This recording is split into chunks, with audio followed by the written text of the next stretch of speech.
India की जो growth story last 20 साल से हम देख रहे हैं वो आगे भी ऐसे कंटिन्यू रहेगी। इन तीनों एल्स में से सबसे ज्यादा डेंजरस क्या हो सकता है इन्वेस्टर्स के लिए? Lofty valuation of course. अभी न्यू एज इंडस्ट्रीज है जो इवॉल्व हो रही है। For example data centre, Semicon, तो ये एक उभरते हुए सेक्टर्स है। सबसे बड़ा मैसेज है स्पेक्यूलेशन में मत जाओ। सी F&O is for professional. Apart from gaining the knowledge, you have to devote the time, you have to develop the passion for it. Tip is for waiter. Just कोई tip आया and आप उसके basis पे ले लिया, that will not work in long term and you will not be able to create wealth.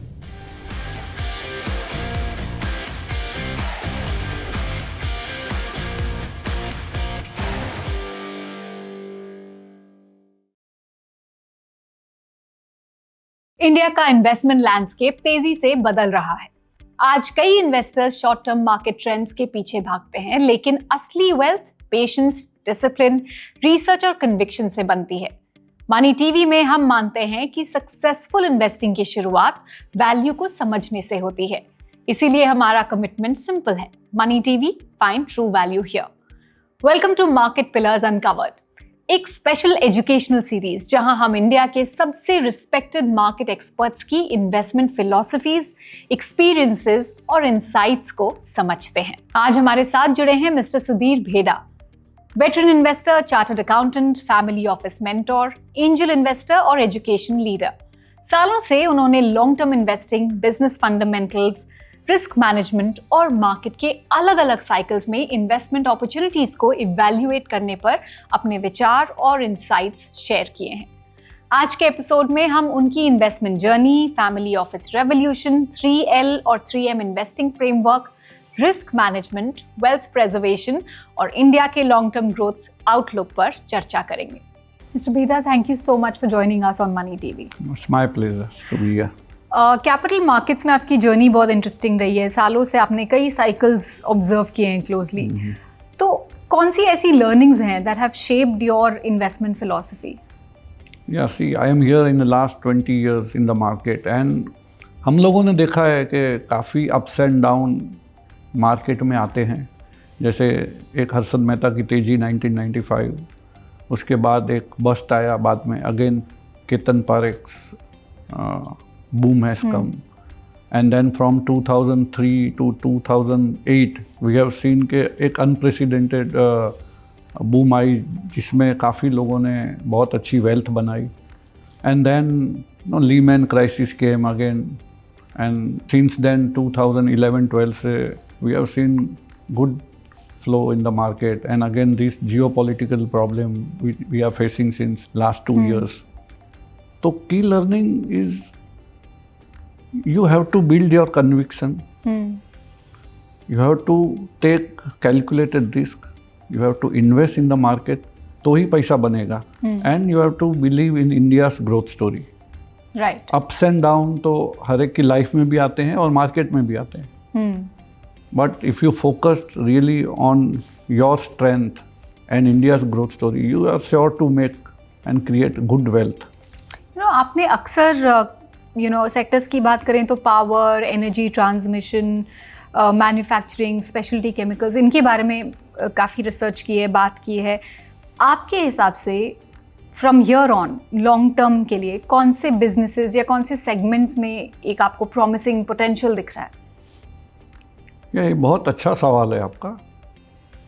अभी new age industries है जो इवॉल्व हो रही है। For example data centre, Semicon, तो ये एक उभरते हुए सेक्टर्स है। तो ये इंडस्ट्री और उनकी एंसिलरीज इंडस्ट्री जो है, जो उनको सपोर्ट कर रही है, तो उसमें काफ़ी कुछ ग्रोथ दिखने को मिलेगा। Though there are very few listed companies who are catering to this kind of industries, but you have to keep very very close watch on this sector. Plus जो अपने ट्रेडिशनल सेक्टर है, for example textile, जो अभी जो scenario बन रहा है, that I think textile should do well in next 3-4 years because we have sign the treaty with UK that will come in to force from July. European nation के साथ भी we have sign the treaty and now treaty with the US is also on the final stage. So the advantage which our country will have will be like in past ये ऐसा advantage कभी हुआ नहीं. The advantages were with Bangladesh, Sri Lanka, Indonesia. So they have grown very well in textile. But now again ball is in our court. So हम लोग कितना execute कर पाते हैं, तो टेक्सटाइल इंडस्ट्री में काफ़ी कुछ वेल्थ बन सकती है, ऐसा मुझे लग रहा है, apart from data centre, semicon. And then one sector which also we are very closely watching is power sector and cap goods. Okay. जहाँ पे जो इंडस्ट्रियलाइजेशन हम देख रहे हैं इंडिया में, तो कैपिटल गुड्स सेक्टर जो है, जिसमें डिफेंस भी आ गया एक तरह से, तो वो सेक्टर काफ़ी अच्छा कर सकता है आगे जाके. And then power sector, our country's power demand may grow in double digit going forward. अभी एक 6 से 8% में है. If that grows into double digit, there will be lot of activities you will see in power ancillaries, transmission. ये सब में you will see lot of activities going forward. आपके investment framework में आपने 3 L's का जिक्र किया है. So what are these 3 L's, और ये जो फ्रेमवर्क है वो कैसे काम करता है? How does it help investors to identify the right opportunities? See 3 L's means एक ऐसा जो कहाँ अपने को नहीं जाना चाहिए. इसी स्टॉक मार्केट में हम लोग पैसा कमाने आते हैं, बट कौन सी ऐसे एरिया है जहाँ अपने को नहीं जाना चाहिए, या we have to avoid the losses. Of course completely we can not avoid, but then wealth destroy हम अगर अवॉइड कर सकते हैं तो वेल्थ तो बनती रहेगी. सो लॉस मेकिंग, ज़्यादा लॉस मेकिंग कंपनी है, 1 L is loss making, like very leverage company जो होती है, जिसका मतलब ऐसा है कि जिसमें डेट बहुत ज़्यादा है कंपेयर टू देयर एबिटा, तो वो अपने को अवॉइड करना चाहिए. जो consistency, if they are loss making consistently, they are like leverage, जो डेट जिनका बढ़ते रहता है. And then lofty valuation. Third L is lofty valuation. See हम लोगों ने देखा जो न्यू एज कंपनीज है, जिनका IPO लास्ट 2-3 साल में जो आया हुआ है, जिनकी like urban company, I will just physics वाला, ये जो न्यू एज कंपनी काफ़ी लॉफ्टी वैल्यूएशन पे आ रहे थे IPO. और जहाँ जिन्होंने वो लेवल पे इन्वेस्ट किए, आज almost it's down by 30-40%. So lofty valuation, loss making and leverage, highly leverage company. इन तीनों L's में से सबसे ज्यादा डेंजरस क्या हो सकता है इन्वेस्टर्स के लिए? Lofty valuation, of course. Why is that? See valuations are very important metrics for investing. The price what you pay, but value what you get. Warren Buffett sir ने बोला है. So what value you get by buying the stock, that is very very important metrics. तो I think from all this 3 L, that is very important कि valuation पे, मतलब कौन से valuation पे यू आर एंटरिंग और ख़रीद रहे हो. एक और ट्रेंड जो इन्वेस्टिंग लैंडस्केप में आया है post Covid, that is family offices. वो काफ़ी रैपिडली ग्रो हुए हैं. तो what is driving this trend, and ये फैमिली ऑफिस का जो स्ट्रक्चर है, ये किसके लिए है? कौन इसके राइट कैंडिडेट्स हैं कि नहीं, ये कंसिडर करना चाहिए? देखिए, फैमिली ऑफिस मतलब you are managing the wealth of your family members. उसमें 2 तरह के structure we can say, either you form an LLP or you go with the discretionary trust. ये 2 फॉर्म है जहाँ पे आप family office you can set up. Now what has happened after COVID, there is we have seen lot of family offices are being set up. There are many industrialists who are taking the advantage of market boom. They are selling some stake in the market, and the money that they get by selling the stake, they try to diversify their portfolio by setting up the family office. So आपका एक setup जो है, if your resources are more than say 100 crore, then it is useful to set up the family office where you can manage your entire family members' wealth in one account. And then you can do succession planning also in family office, because your legal has share are well defined at the beginning itself. So there cannot be any dispute going forward. So each one's shares are defined in either LLP or discretionary trust, and then succession planning become very easy. 3Ls के अलावा आपने 3Ms के बारे में भी बात की है, which is again a framework for investors. तो ये 3Ms क्या है और इन्वेस्टर्स को इसे कैसे देखना चाहिए while evaluating any business? Yeah, that is very good question. If investors are able to identify this, then the next process, wealth creation will follow automatically. First time is moat. When company has got some kind of advantage over their competitor, that is called moat. Some advantage in form of maybe volume. For example, Britannia. Britannia जो biscuit बनाते हैं इतने volume में बनाते हैं, and the pricing they put on the biscuit, you cannot if you want to set up the biscuit factory and if you want to sell at those prices, you cannot sell, you will incurred loss. And the volume Britannia generates, and that's why they are able to price the biscuit at that rate. तो ये mode काफ़ी form में हो सकता है, may be in terms of technology, maybe in terms of cost to the client for switching over from one company to another, maybe in form of volume, maybe in form of raw material advantage they have, like Privi Specialty Chemical. They have moat in form of raw material. They are procuring the raw material from the paper company's waste, and from there they are producing the perfumery. So this is a unique technology. And the raw material is just waste of paper mill. So that is their moat. So you have to identify the moats or advantage which company has, unique advantage. That is called moat. And another is margin of safety. Like when I said you have to avoid the valuation, lofty valuation. Now similarly here, when you are buying something, there should be a margin of safety. Suppose thing doesn't work out the way you think, then the losses which you will incur would be very minimum.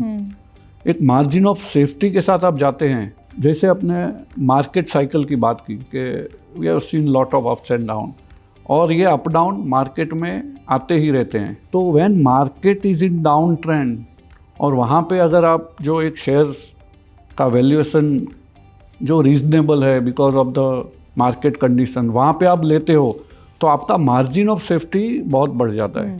वो आपको help करता है कि ज़्यादा loss ना हो आपके account, मतलब आपके शेयर्स में. वो काफ़ी मायने रखता है. Third M which is very very important, वो है management quality. The quality of the management is utmost important to decide about the investment. Management who is driving the company has to have fire in the belly.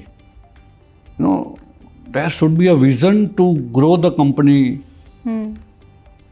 There should be a vision to expand, to innovate, and this quality which drive the growth of the company will drive the share price also. Right. So their honesty, their transparency, this also very important. So between these 3Ms, moat, margin of safety and management quality, सबसे ज़्यादा tricky या मुश्किल क्या है identify करना, और कैसे investors इसे ढूंढ सकते हैं या समझ सकते हैं? सी मार्जिन ऑफ सेफ्टी आप जज कर सकते हैं. Moat also now the investors are very clever, they just identify. But the one thing which is very difficult is to judge the quality of management. See, action speaks more than words. The action of the promoter, last 2 साल में इन्होंने क्या किया, capital allocation कैसे हुआ company का, कभी euphoria में आके ऐसा तो नहीं कि कैपिटल किधर अनरिलेटेड फील्ड में डाइवर्ट कर दिया. So you have to go to the history, last 3-4 साल के history, when something they have said in the con call or in the annual report, whether they are able to achieve this or how far they are able to achieve. तो यहाँ से अपने को पता चलता है कि मैनेजमेंट की क्वालिटी क्या है. So honesty, how transparent they are from the जो भी स्टॉक एक्सचेंज में जो अनाउंसमेंट आते हैं एंड एनुअल रिपोर्ट में जो एक मैनेजमेंट डिस्कशन का एक पैराग्राफ होता है, वो I will tell all the investor ये प्लेटफॉर्म से कि ये आपको पढ़ना चाहिए। तो उसमें जो लिखते हैं तो आज वो एक्शन में कैसे ट्रांसलेट होता है। तो I think most important thing is to have a good quality management. Okay, so that's why why these foreign companies are getting more valuation than Indian companies. So one of the prominent reason is the quality of management. Interesting. Investing की अगर बात आए तो एक है asset allocation और दूसरा है वेल्थ प्रिजर्वेशन, जो कि दो बहुत क्रिटिकल एस्पेक्ट्स है इन्वेस्टिंग के। लॉन्ग टर्म में when it comes to wealth management, आप इसे कैसे देखते हैं? Which of these is more important or more vital for an investor standpoint? See, asset allocation itself is the management of wealth. For the investor, asset allocation बहुत ही मान्य रखता है। Asset allocation means आपको कितना रिस्क लेना है, कितना safety रखना है, आपकी टेंडेंसी क्या है। some investors tendency and the age also, if in their favor, they tend to take more risk. Some investors who already crossed 40-50 years, so their asset allocation would be quite different than the young person who is into their mid-20s or 30s. So it depends upon the lot of factor asset allocation, not about the age, but about the taking risk, about the managing their family aspiration. So I will advise here that you have to sit with your family. Even the ladies member also should be taken into confidence, and then entire family members view should be taken, और उसके बाद एक asset allocation की policy decide होनी चाहिए each and every family में। So उसमें क्या होता है कि even those who are not very active in managing the wealth, they should also know कि भाई कैसे और क्या हो रहा है मेरे वेल्थ के साथ। And sometime you get the views of family members and then diverse view मिलते हैं, उसमें से आप अच्छा एक you make the good asset allocation policy. Itself is the wealth management. Interesting. At times हम देखते हैं मार्केट में किसी सेक्टर या थीम को लेके काफ़ी ज़्यादा यूफोरिया होता है और काफ़ी वहाँ पे people are rushing to invest there. ऐसे में अगर किसी इन्वेस्टर को ये आइडेंटिफाई करना है कि कौन सी अपॉर्चुनिटी जेन्युइन है और कौन सी जस्ट मार्केट यूफोरिया है, so how can you tell and how can you differentiate between the two? Yeah I think it's very very important and interesting question you have asked. We have to see that whether this kind of euphoria means high valuation, whether this euphoria will translate into genuine earning or not. Now, for example, you take the live example of AI euphoria, which is right now going on in the US and in the South Korea and Taiwan. So, when you assess this valuation with respect to potential earning they will have down the 3-4 years down the line, 3-4 years, then you will be able to judge whether these kind of valuations are justified or not. See, unless it translates into earnings, you cannot make money. For example, I will take the example of DMart. When DMart came, and a lot of euphoria. Yeah. DMart has unique business model, ये वो सब. But then valuation was very high. So आज 3 साल हो गए, डीमार्ट में आज return नहीं मिला है किसको भी, because that euphoria did not translate into the earning growth. When you are giving the euphoric valuation, then earning has to grow by at least 50 to 100% for next 3-4 years. Then these kind of valuations are justified. But वो foresight कैसे मिलेगी आपको? ये foresight के लिए आपको थोड़ा you have to apply your mind. कि for example defense companies है अभी, they are all trading at 60, 70, 100 kind of PE.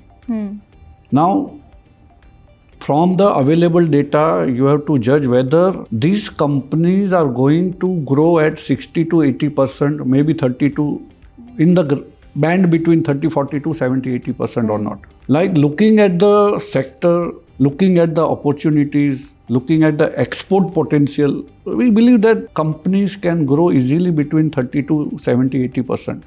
So then, these kind of valuations are well justified. But suppose some company like DMart was trading at 100 PE, even right now is trading at 60, 70. But last 4 years mein, DMart was not able to grow more than 50%. The growth rate was just 20 to 30%. So then you have got no return because those kind of valuation doesn't match with the earning. So then you have to definitely judge looking at the opportunities available in the sector and the competition. And once you are convinced that companies will be able to grow at this kind of pace, then it is justified to pay the higher premium or higher valuation. But the utmost thing is earning growth. Interesting. So जो investor आज अपनी market में journey शुरू कर रहे हैं, किस तरीके की हैबिट्स या प्रिंसिपल्स उन्हें डेवलप करनी चाहिए before they meaningfully start their journey? तो मुझे भागवत गीता का एक श्लोक याद आता है जो अध्याय 4 में श्री कृष्ण भगवान ने कहा है, वर्स 38 में, नहि ज्ञाने सदस्यम पवित्र मिह विद्यते. That means nothing is as pure as knowledge. I will advise the new investor or the investors who are investing in the stock market to acquire the knowledge. Nothing is as pure as knowledge, and nothing is no one is substitute for a knowledge. You have to study, you have to give time, you have to look at the various other things like, you have to read investor presentation, you have to listen to the conference calls, you have to evaluate every quarterly result, and you have to develop passion. If you want to really make a good wealth from the stock market, apart from, gaining the knowledge, you have to devote the time, you have to develop the passion for it. Tip is for waiter. Just कोई tip आया and आप उसके basis पे ले लिया, that will not work in long term and you will not be able to create wealth. You can borrow the ideas, but you cannot borrow the conviction. Conviction you have to develop yourself. And how conviction will be developed? It will be developed through knowledge, through your efforts, through your work. और वो जब आप करेंगे तो sure shot आप stock market में wealth बना ही लेंगे. Interesting. Apart from your work in the markets, आप एजुकेशन और सोशल इनिशिएटिव्स के साथ भी जुड़े रहे हैं. So tell us a bit about that, and how that ties it all together. See, I am coming from very humble background. मैं जब बम्बई गया तो कुछ भी नहीं था, रहने को घर भी नहीं था. तो I and my brother both studied in a hostel. 10 years we have spent in the hostel, and I became chartered accountant, and then I started looking at the market, and market was kind enough. और अभी एक माटुंगा में school है शिशुवन, उसका मैं CEO हूँ. And from the institution which I studied, I want to pay back, like paying back to the society. So I spend a lot of time in doing some work in the education sector, in the medical sector also. We have now come out with the concept of crowdfunding. Those who really cannot afford to spend on the medical expenses. Suppose some operations require 20, 25, 30 lakhs. So then we help that patient by getting the fund from the people. We have portal, crowdfunding portal है हमारा. वहाँ पे लोग minimum 500 रुपया donate कर सकते हैं. तो उससे काफ़ी लोग डोनेट करते हैं और वो पेशेंट का जो खर्चा है, जो वन टाइम बड़ा खर्चा आता है, तो उसके लिए वो मुमकिन नहीं है कि वो खर्चा you can bear that kind of expenses. So we usually help that patient, and the people are also very kind. They give generous donation, and then वो पेशेंट को मिल जाता है वो पैसा. तो ऐसे थोड़ा सोशल एंड एजुकेशन में काम कर लेता हूँ। Interesting. So just to conclude, कोई क्लोजिंग थॉट्स या कोई मैसेज जो ये हमारा शो देख रहे हैं और न्यू इन्वेस्टर्स हैं, यंग इन्वेस्टर्स हैं, उनके लिए कोई मैसेज? सबसे बड़ा मैसेज है, स्पेक्यूलेशन में मत जाओ। सी F&O इज़ फॉर प्रोफेशनल। अभी मैं तो काफ़ी लोगों से मिलता हूँ, because I do lot of social work. तो मेरे को समझ में आता है कि यंग लोग काफ़ी F&O की तरफ अट्रैक्ट होते हैं। Now that's lot of broker houses have come out with the app. वो एक it becomes a slot machine जैसे हो गया है। Even I know lot of college student, वो लेक्चर प्रोफेसर का सुनते सुनते वो मोबाइल से F&O का ट्रेड कर लेते हैं। So this is not the right thing to do. वो आपको कभी F&O में या स्पेकुलेशन में कभी आपको वेल्थ बनेगी नहीं। एक तो ये F&O अवॉइड करिए। दूसरा, अगर आपको रियल में स्टॉक मार्केट में वेल्थ बनाना है, और वो वेल्थ बन सकता है, इंडिया का जो स्टोरी अभी नेक्स्ट एक जो दायका दिख रहा है, वो एक सुवर्ण दायका दिख रहा है। तो there are lot of opportunities. So you study the sector, you develop the passion for financial market, और आप एक हैबिट डालिए। रोज़ आप आधा घंटा 30 मिनट्स आप निकालिए, एंड फिनेंशियल वर्ल्ड में क्या क्या हो रहा है वो पढ़िए। और एक जो वेल्थ बनाने का जो अपॉर्चुनिटी है, और इंडिया जो प्रेजेंट कर रहा है आपके सामने, Indian economy is growing, highest fastest growing economy, काफ़ी अपॉर्चुनिटी आ रही है। और आपको लाइफ में वेल्थ बनानी है तो आपको 2-5 अपॉर्चुनिटी चाहिए।